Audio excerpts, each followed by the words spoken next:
ሐዋሳ ከተማን ከቅርብ ጊዜ ወዲህ ውብና ማራኪ እንድትሆን የሚያደርጉ በርካታ የኮሪደር ልማት ስራዎች እየተከናወኑ ይገኛሉ ያሉት የሐዋሳ ከተማ አስተዳደር ገቢዎች ባለስልጣን ዋና ቅርንጫፍ ጽሕፈት ቤት ኃላፊ አቶ መልኩ ማርቆስ የዚህ ግንባታ አስተዋጽኦ አንዱ በከተማ አስተዳደሩ የሚሰበሰበው ገቢ ነው። በቀጣይም ሁሉንም አካባቢ በልማቱ ተደራሽ ለማድረግ ገቢን አሟጦ መሰብሰብ ይጠይቃል ባይ ናቸው። ከቅርብ ጊዜ ወዲህ በከተማ ውስጥ ትላልቅ የልማት ስራዎች እየተሰሩ ናቸው። አምና በመጀመሪያው የጀመርነው የኮሪደር ልማት አለ። እሱን በማስፋት ሁለተኛና ሶስተኛ ዙር ተብሎ አስፋልትንም የአስፋልት ግንባታን ጨምሮ ማለት ነው ከታች ከሳውዝ ስፕሪንግ እስከ መድኃኔዓለም ከዛ ደግሞ ከመድኃኔዓለም እስከ ሳውዝ ስታር ሆቴል እና እስከ ታች ደግሞ እስከ ገበያው ዞሮ የሚሄድ ትላልቅ ስራዎች ተሰርተዋል። እነዚህ አጠቃላይ ስራዎች ትልቅ ገንዘብ ነው የሚፈልጉት።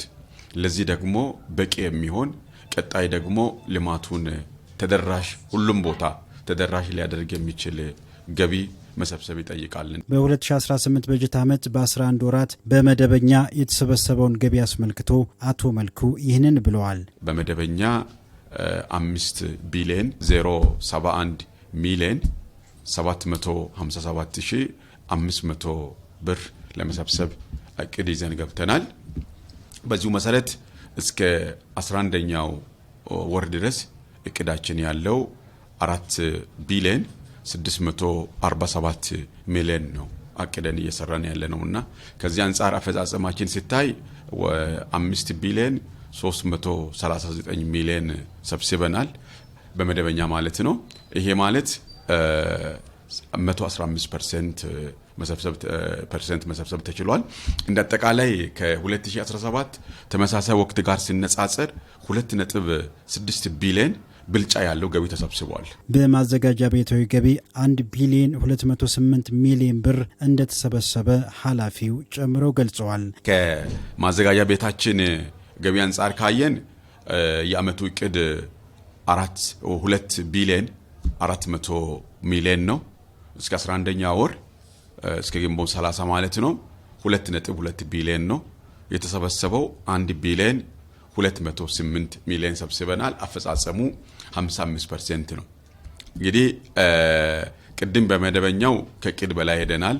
ማዘጋጃ ቤታዊ ገቢ ግን እንደ ቅዳችን መፈጸምም ያልቻልንበት ሁኔታ አለ። በእነዚህ በ9 ወራት ውስጥ መሰብሰብ የሚገባው ወደ 991 ሚሊዮን ሳንሰበስብ ቀርተናል። ይህ እንግዲህ ሰብስበን ቢሆን ኖሮ 991 ሚሊዮን ማለት ኦልሞስት 1 ቢሊዮን ማለት ነው። 1 ቢሊዮን በአግባቡ ሰብስበን ቢሆን ኖሮ ስንት ልማት ስራዎችን ስንቱን የህዝብ ጥያቄ መመለስ የምንችልበት ጉድለት እንደፈጠረብን ማየት ይቻላል። በአጠቃላይ በመደበኛና በማዘጋጃ ቤታዊ ገቢ በ11 ወራት 6.7 ቢሊዮን ብር የተሰበሰበ ሲሆን በቀጣይ 1 ወራት በማዘጋጃ ቤታዊ ገቢ የተሰበሰበውን ክፍተት ለመሙላት በንቅናቄ ገቢ ለመሰብሰብ እየተሰራ እንደሆነ ገልጸዋል። በሁለቱም ገቢ እስከ 11ኛ ወር 6.8 ቢሊዮን ለመሰብሰብ ነው እቅድ ይዘን የገባ ነው።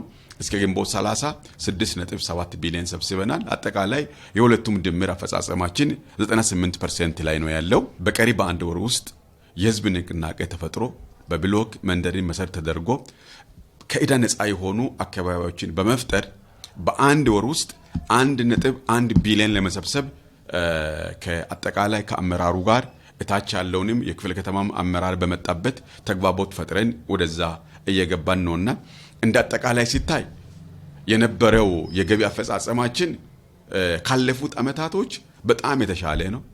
ግን አሁን ከፍላጎቱ ጋር ግን የሚሄድ አይደለም የሚል ግምገማ ነው ያለን።